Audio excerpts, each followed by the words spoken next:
मुस्लिम साथियों, IBA brochure के अनुसार हर 3 महीने में हमारे bank of Maharashtra SC, ST and OBC employees association की चेयरमैन साहब, HRM के GM, DGM, इस तरह HRM विभाग के सभी बड़े वरिष्ठ कार्यपालकों के साथ त्रैमासिक बैठक हुआ करती थी। प्रमुख रूप से इसमें ED साहब और चेयरमैन साहब उपस्थित था, क्योंकि अधिकांश मसले SC, ST एंड OBC से संबंधित अधिकांश मसले इस मीटिंग के द्वारा हल किए जाते थे और चेयरमैन साहब के सामने ज़्यादा विवाद न होना चाहिए, इसलिए GM, HRM एक दिन पहले हमसे मुलाकात करके हमारे जो एजेंडा के क्लिष्ट इशू है उनको सॉल्व करने का प्रयास करते थे। बहुत ही कम से कम मामले चेयरमैन साहब के सामने पेश किए जाए, इसका प्रयास किया जाता था। अक्सर यह मीटिंग केंद्रीय कार्यालय लोकमंगल में एग्जीक्यूटिव कॉन्फ्रेंस हॉल में संपन्न हुआ करती थी और बरसों से वहीं होती थी। मगर इस बार जब हमें पुनः निमंत्रित किया गया मीटिंग के लिए, एक दिन अचानक चेयरमैन सेक्रेटरी से फ़ोन आया। चेयरमैन के सेक्रेटरी बोल रहे थे, उन्होंने कहा आपको मीटिंग की तारीख तो दे दी, मगर अचानक कुछ इमरजेंसी कार्यक्रम के लिए उस तारीख को चेयरमैन साहब को मुंबई जाना पड़ रहा है और शायद वो 2-3 दिन वहीं रहेंगे। इस पर हमने कहा ठीक है, ऐसा होता तो रहता है, अगली तारीख देंगे। तो सेक्रेटरी ने यह कहा कि चेयरमैन साहब का आपके लिए एक संदेशा है। उन्होंने पूछा है कि अगर यह मीटिंग आपकी जो पूना में होती है वो मीटिंग पूना के जगह मुंबई के कॉरपोरेट ऑफिस में ली तो आपकी तरफ से कोई दिक्कत तो नहीं? अब हमें क्या दिक्कत हो सकती, मीटिंग पूना में हो या मुंबई में, हमें हमारा एजेंडा इम्पोर्टेंट था। सो हमने कहा हम मुंबई आने को तैयार हैं। ठीक है, मैं आपको मेल भेजता हूँ, सेक्रेटरी ने कहा।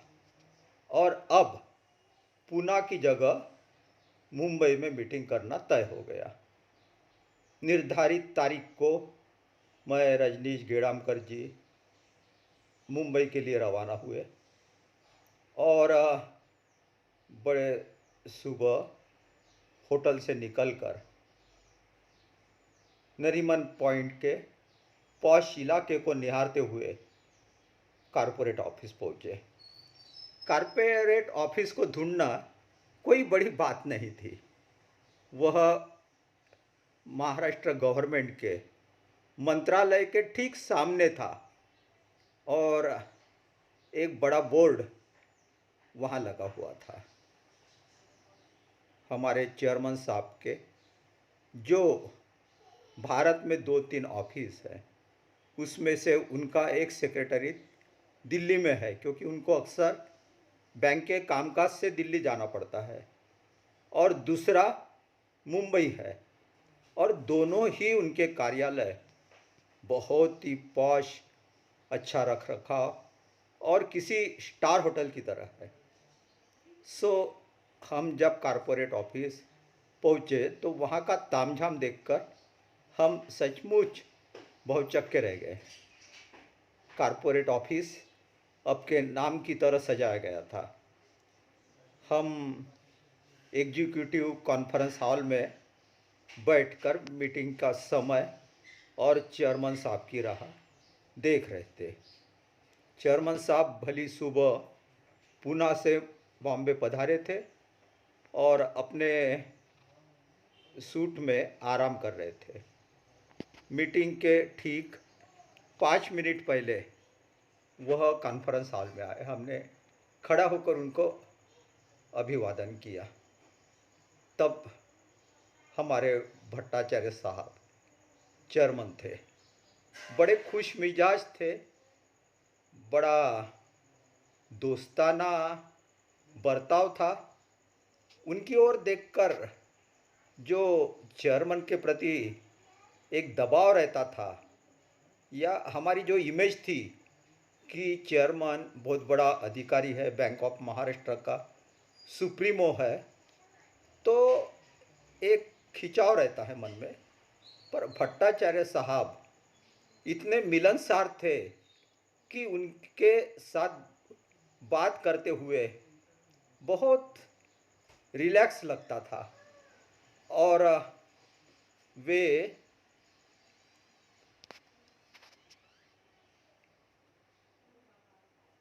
वे काफ़ी दोस्ताना रहते थे।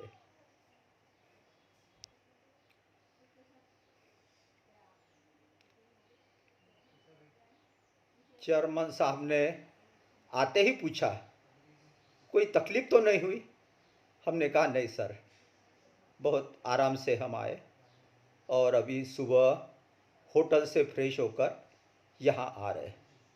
फिर मीटिंग शुरू हुई और हमारी समस्याओं को उन्होंने ध्यानपूर्वक सुना। तब GM HRM कुलकर्णी साहब भी थे, तो उन्होंने भी हमारा एजेंडा बड़े चाव से पढ़ा और चंद 1-1.5 घंटे के अंदर मीटिंग का समापन हुआ, क्योंकि हमारी अधिकांश मांगे बिना कोई झंझट, कोई दिक्कत मंजूर की गई थी। मीटिंग का दूसरा पार्ट होता था बैंक का बिजनेस बढ़ाना, माने बिजनेस डेवलपमेंट। चेयरमैन साहब ने इस विषय पर एक 10-15 मिनट का संबोधन किया और कहा कि आज हमारी बैंक जिस क्रूशियल पीरियड से गुजर रही है, तो हम सबको आगे बढ़कर और ख़ास तौर पर यूनियन वालों को इसमें अपना योगदान देना चाहिए। आपका संगठन एक अच्छा काम करता है। आपके सभी कर्मचारी और सदस्य बिजनेस डेवलपमेंट के लिए सचमुच तारीफ़ काबिल काम कर रहे हैं। मैं आप लोगों की सराहना करता हूँ और इसी तरह नई नई कल्पना लेकर आप बिजनेस डेवलपमेंट में इजाफा कीजिए और बैंक आज जिस क्रूशियल पीरियड से गुजर रही है, उसे आप राहत देने में सहायता कीजिए। हमने भी चेयरमैन साहब को आश्वस्त किया कि हम बैंक के तरक्की में, बैंक का बिजनेस डेवलपमेंट करने में अपनी तरफ से पूरी पूरी कोशिश करेंगे। टीम वर्क के साथ काम करेंगे, इंडिविजुअल बेस पे काम करेंगे और इसमें कोई कसर नहीं छोड़ेंगे। चेयरमैन साहब वैसे भी हम लोगों से काफ़ी खुश थे, क्योंकि हमने समय समय पर कॉन्क्रीट रिजल्ट भी दिए थे। फिर उन्होंने कहा, एक्चुअल हमें महाराष्ट्र सरकार का सपोर्ट मिलना चाहिए था।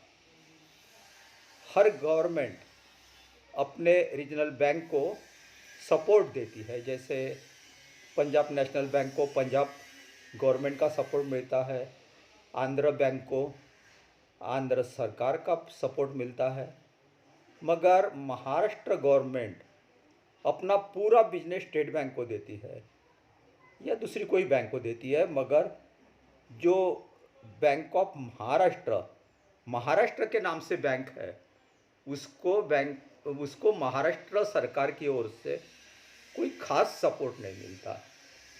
हमने कहा, सर आप इस दिशा में प्रयास क्यों नहीं करते? महाराष्ट्र के जो चीफ सेक्रेटरी है उनसे क्यों नहीं मिलते। उन्होंने कहा, यार मैं पिछले 4 माह से उनसे अपॉइंटमेंट मांग रहा हूँ। तब महाराष्ट्र के चीफ सेक्रेटरी थे माननीय रत्नाकर गायकवाड़। वे आईएएस अधिकारी थे और सीनियरिटी से आगे बढ़ते बढ़ते आज वे महाराष्ट्र सरकार में चीफ सेक्रेटरी थे। उन्होंने कहा, मैंने पुरजोर कोशिश की उनसे अपॉइंटमेंट लेने की, ताकि मैं उनसे एक गुजारिश कर सकूं कि महाराष्ट्र बैंक को महाराष्ट्र सरकार का सपोर्ट मिलना चाहिए। मगर पता नहीं, हर बार मुझे खाली लौटना पड़ता है। मैंने जीएम के तरफ से प्रत्यक्ष रूप से पत्र व्यवहार भी किया और कई सोर्सेज से कोशिश की कि उनसे अपॉइंटमेंट मिलनी चाहिए, पर शायद उनका शेड्यूल इतना ज़्यादा हेक्टिक है कि न वे मुझे अपॉइंटमेंट दे रहे हैं न कोई संदेशा दे रहे हैं। तब हमारे चंद्रसेन डोंगरे मीटिंग में थे। चंद्रसेन डोंगरे वही शख्स है जिनकी पत्नी श्रीमती लता डोंगरे संपूर्ण भारत और भारत के बाहर भी रमाई, जो महामानव डॉक्टर बाबा साहब अम्बेडकर की पत्नी थे, उसके चरित्र को लेकर एक पात्रीय नाट्य प्रयोग पूरे भारतवर्ष में, और उनके प्रयोग अमेरिका, इंग्लैंड, कई देशों में भी हो चुके हैं। वो करती रहती है, उनको काफ़ी ख्याति प्राप्त है और लगभग सभी बड़े लोग उनको पहचानते हैं। तो इस माध्यम से चंद्रसेन डोंगरे जी रत्नाकर गायकवाड़ जी के संपर्क में आए थे। उन दोनों के बीच अच्छे रिश्ते बने थे और रत्नाकर गायकवाड़ जी के माध्यम से कुछ सांस्कृतिक कार्यक्रमों में श्रीमती लता डोंगरे को रमाई के प्रयोग करने के लिए बुलाया गया था।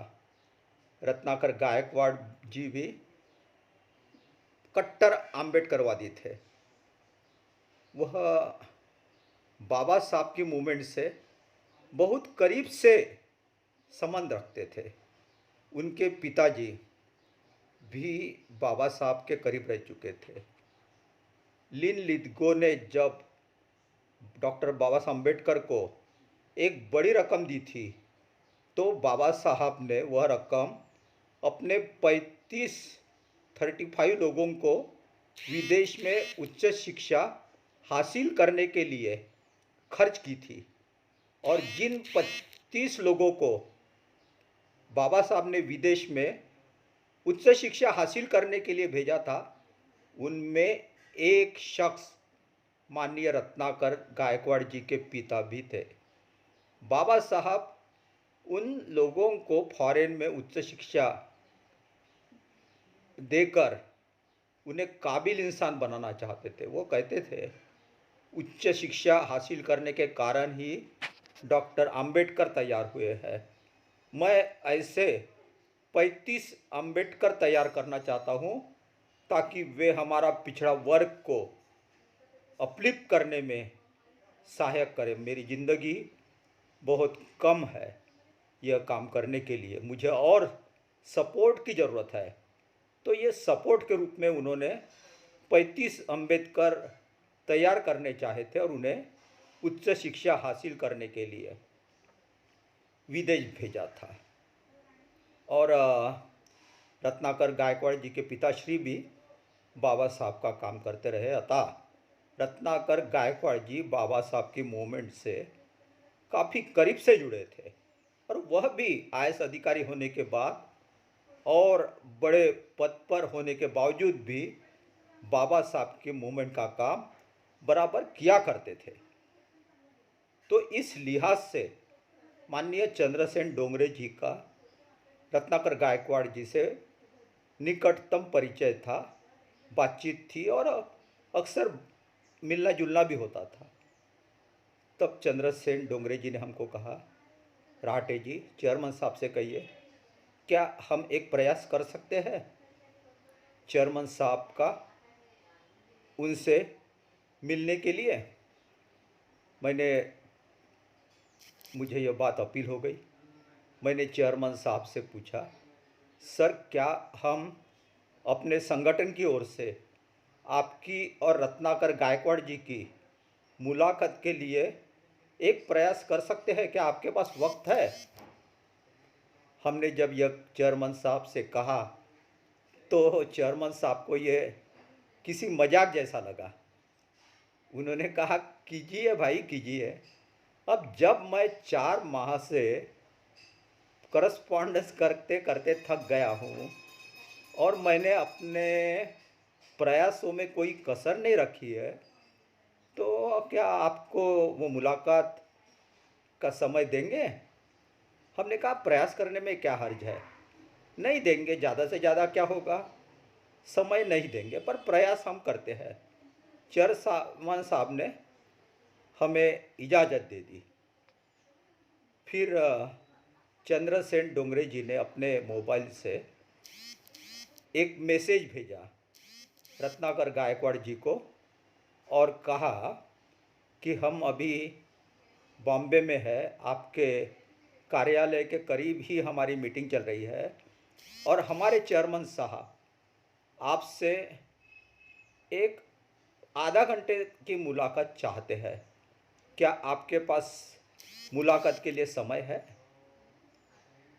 हमने मैसेज भेज दिया और इंतज़ार करने लगे। कुछ ही पलों में, बहुत हो गया, आधे घंटे के अंदर रत्नाकर गायकवाड़ जी का एक मैसेज आया। उन्होंने मैसेज भेजा, 2 से 3 बजे तक मैं खाली हूँ, अगर आप आ सकते हैं तो मुझे मैसेज कीजिए। हम मीटिंग ख़त्म हो चुकी थी। चेयरमैन साहब अपने केबिन में बैठकर कुछ कामकाज कर रहे थे, कुछ रिलैक्स मूड में भी थे।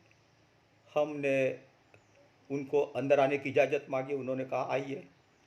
हमने कहा, sir chief secretary Ratnakar Gaikwad Sahab की अपॉइंटमेंट मिल चुकी है।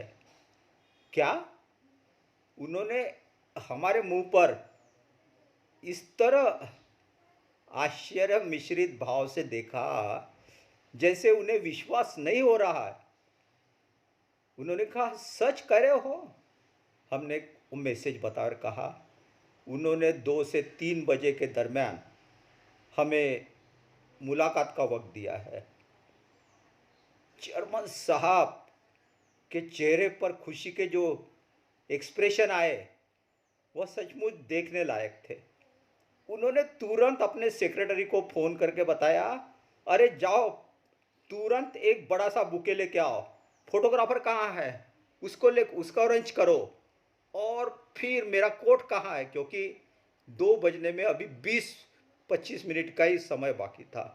चेयरमैन साहब तुरंत बाथरूम में गए, मुंह धोया, अपना कोट चढ़ाया, आईने में बाल बराबर किए और तैयार हो गए। इतने में बुके लेकर सेक्रेटरी आ गया और कैमरामैन भी आ गया।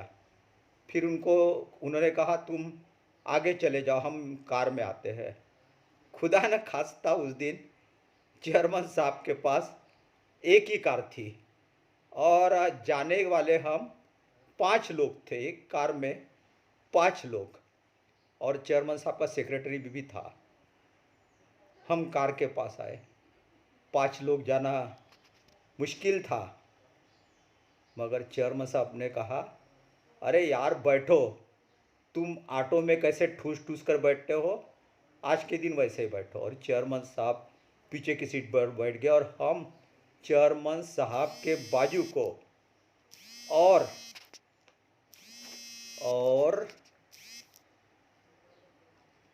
4 लोग बैठ गए। सेक्रेटरी आगे जाके बैठा। चेयरमैन साहब को खुद बैठने के लिए जगह नहीं थी। आगे पीछे करते हुए किसी तरह हम एडजस्ट हुए। कार शुरू हुई और मंत्रालय के गेट तक गई। गायकवाड़ साहब ने मैसेज अपने लोगों को भेज के हमें प्रवेश द्वार से रिसीव किया गया। उनके कुछ लोगों ने हमको रिसीव किया, हमारे साथ वे आए।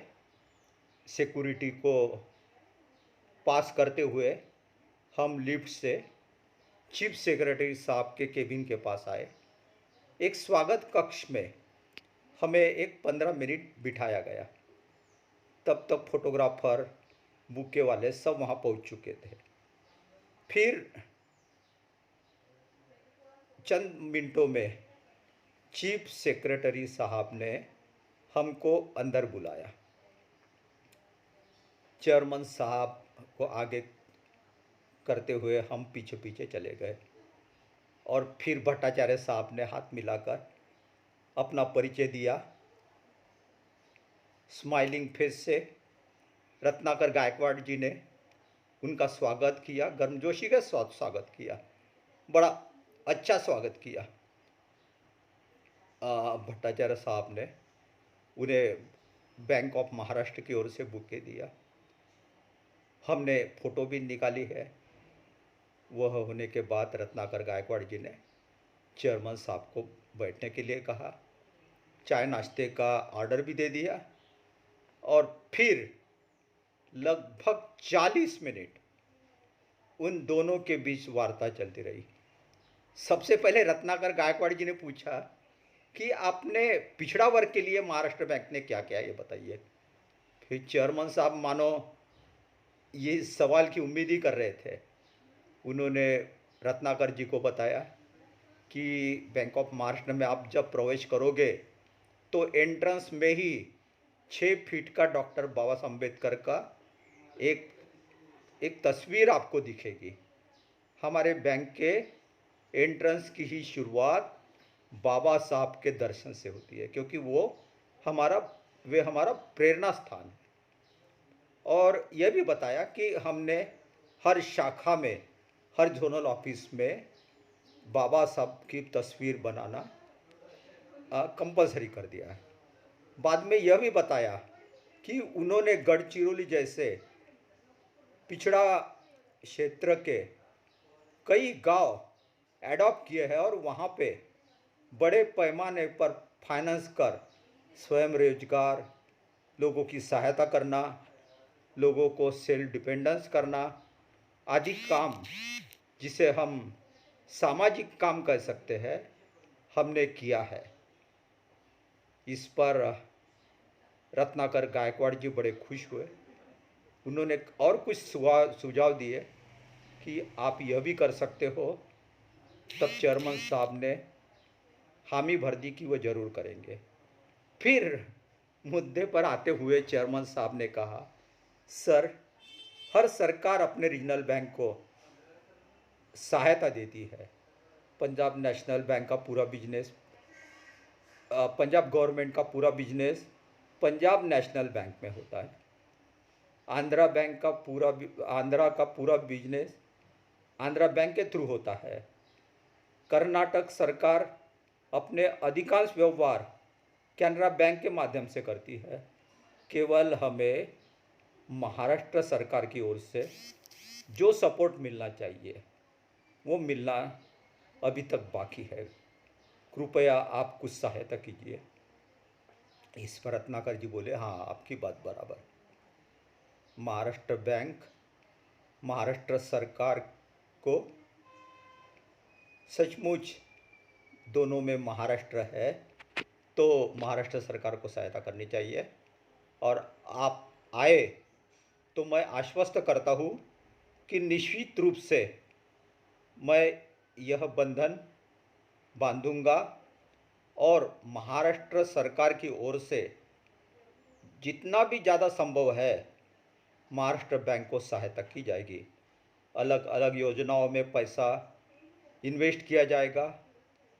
कुछ फाइनेंस भी लेना है तो हम सरकार का फाइनेंस आपसे लेंगे ताकि आपका क्रेडिट रेशियो बढ़ सके। और उन्होंने अपने वित्तीय सलाहकार तथा सेक्रेटरी को बुलाया और उनसे क्या कर सकते हैं यह पूछा। तो उसमें लगभग 300 करोड़ रुपए तुरंत देने की पेशकश की गई। तो गायकवाड़ साहब ने कहा कि आज के दिन इसकी शुरुआत हम 300 करोड़ रुपए महाराष्ट्र बैंक में इन्वेस्ट करके करते हैं, और हमारे पास एक हॉर्टिकल्चर के कुछ प्रोजेक्ट है जो 1000 से 1500 करोड़ रुपए तक है। हम वो फाइनेंस महाराष्ट्र बैंक के द्वारा मंजूर कराएंगे और उसका भुगतान भी सरकार आपके बैंक को करेगा। फिलहाल इतना तो हम आश्वस्त करते हैं, बाद में आप आपके जनरल मैनेजर को हमारे फाइनेंस सेक्रेटरी से मुलाकात करते रहने के लिए बताइए। मैं उनको निर्देश दूंगा, वे आपको पूरी सहायता करेंगे। इस तरह यह मीटिंग एक रचनात्मक, एक फ्रूटफुल मीटिंग साबित हुई। जब हम नाश्ता करके, चाय पी के और बड़ा बेहतरीन सलूक किया था गायकवाड़ साहब ने, चेयरमैन साहब को बड़ा अच्छा वीआईपी दर्जा देकर उनसे बर्ताव किया था, तो जिससे चेयरमैन साहब काफ़ी खुश थे।